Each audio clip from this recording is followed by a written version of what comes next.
You know, when we think about the modern battlefield, it's easy to picture tanks and soldiers. But the real wars, the ones that shape the future, are often fought with economic pressure and political will. And what we're looking at today is the story of how a single defiant act, a veto, in the corridors of power sent shockwaves across an entire continent, a move that is challenging the very foundations of European unity. Let's put a number on it. 90 billion euros. An absolutely vital lifeline for Ukraine, a nation under siege. And just like that, it's been stopped dead in its tracks, blocked, by one single defiant act. So you have to understand, this is so much more than just some policy dispute. What we're witnessing is one member state taking a stand that challenges the entire architecture of European unity. It's exposing these deep, deep fractures that have been hiding just below the surface for a long, long time. All right, so let's get into the specifics of this. The veto, a defiant stand. It's all about a public challenge to the very idea of European solidarity. At the heart of this entire crisis is Hungary's public veto, a defiant stand against the collective will of the European Union. To really set the scene here, you have to know that the European Union was preparing its 20th, that's right, 20th package of sanctions against Russia. 20 rounds of economic warfare, each one designed to ramp up the pressure on Moscow. But, if you're on round 20, what does that say about the first 19? It kind of suggests they haven't achieved their strategic goals, right? And yet, the proposed solution was, well, more of the same. Now, here's how the EU works on these really sensitive issues like sanctions and huge financial commitments. They require unanimous approval. Every single member state holds a veto. It's supposed to be a tool of last resort to protect core national interests. Well, Hungary didn't just use this power, they deployed it like a dual blockade, halting both the new sanctions and that massive 90 billion euro loan for Ukraine. So what was Hungary's official justification? It was completely uncompromising. Their position was that these moves represented an unacceptable infringement on Hungarian energy security and national sovereignty. They weren't framing this as a simple policy preference. No, they were drawing a line in the sand. This was a non-negotiable condition tied to their very sovereignty. And this was not quiet diplomacy happening behind closed doors. Oh no. The Hungarian Foreign Minister, Péter Szijjártó, went public and escalated the whole thing with a truly explosive accusation. He claimed Kiev and the European Commission were actively colluding to undermine Hungarian sovereignty. He was essentially accusing them of a conspiracy, of weaponizing Hungary's energy supply just to undermine his government. Okay, next up, the pipeline, Hungary's lifeline. We're looking at the strategic artery of contention, because to really understand this high-stakes confrontation, you have to look at the immediate trigger, a single piece of infrastructure that is, quite literally, Hungary's economic lifeline. It's called the Druzhba pipeline, and the irony here is just incredible. Druzhba means friendship in Russian. This is a Soviet-era network built in the 1960s, and it's still a primary artery for Russian crude oil flowing right into Central Europe. It's a relic of a past geopolitical order that is now at the absolute center of a new one. And believe me, for Hungary, this is not some abstract political issue.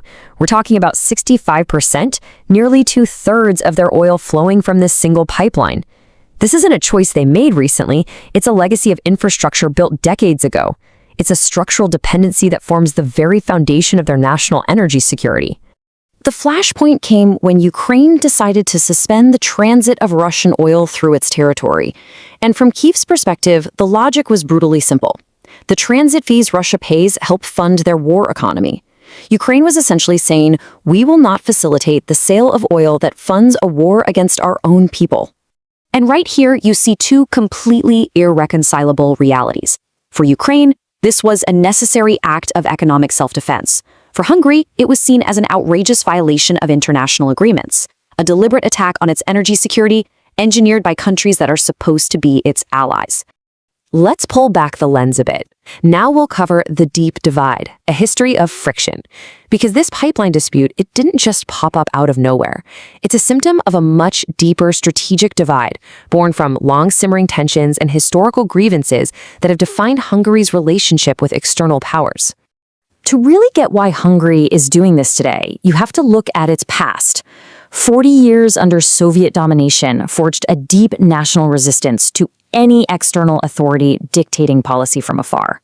So for many Hungarians, when Brussels demands compliance with policies they see as harmful, it brings back memories of Moscow. This brings us right to the core philosophical conflict here.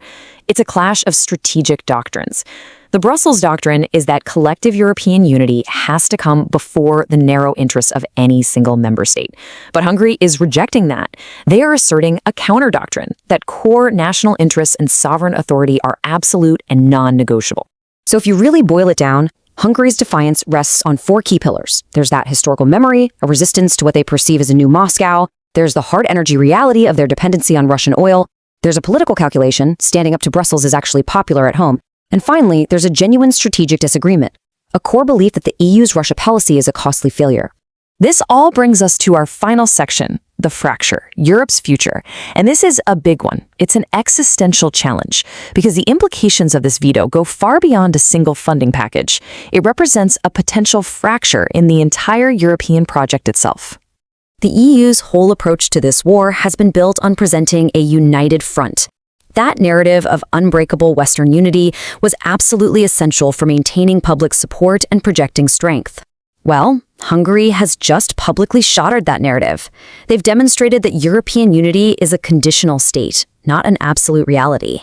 The immediate fallout creates a multi-front crisis for Brussels. First, there's a contagion risk. Other skeptical member states might now feel emboldened to challenge the consensus. Second, it triggers an institutional crisis, laying bare the conflict between federal ambition and national sovereignty. And third, it threatens strategic paralysis, proving that a single member can render the entire bloc unable to act. This single event forces a much broader question, one that, until recently, was almost unthinkable. Is the European Union, as a political and economic institution, actually breaking apart? From here, three potential futures seem to emerge.